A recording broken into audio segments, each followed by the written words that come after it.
شروع اللہ کا نام لے کر جو بڑا مہربان نہایت رحم والا ہے۔ بے شک اللہ نے اپنے پیغمبر کو سچا اور صحیح خواب دکھایا تھا کہ تم انشاءاللہ مسجد حرام میں اپنے سر منڈوا کر یا اپنے بال ترشوا کر امن و امان سے داخل ہوگے اور کسی طرح کا خوف نہ کرو گے۔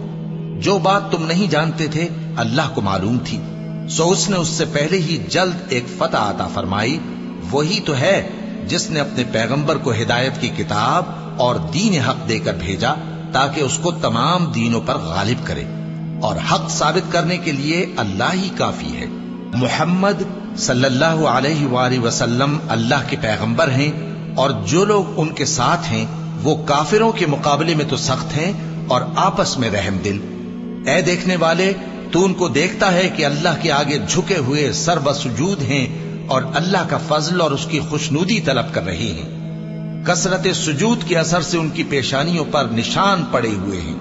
ان کے یہی اوصاف تورات میں ہیں اور یہی اوصاف انجیل میں ہیں۔ وہ گویا ایک کھیتی ہے جس نے پہلے زمین سے اپنی سوئی نکالی، پھر اس کو مضبوط کیا، پھر موٹی ہوئی اور پھر اپنے تنے پر سیدھی کھڑی ہو گئی اور لگی کھیتی والوں کو خوش کرنے تاکہ کافروں کا جی جلائے۔ جو لوگ ان میں سے ایمان لائے اور نیک عمل کرتے رہے ان سے اللہ نے گناہوں کی بخشش اور اجر عظیم کا وعدہ کیا ہے۔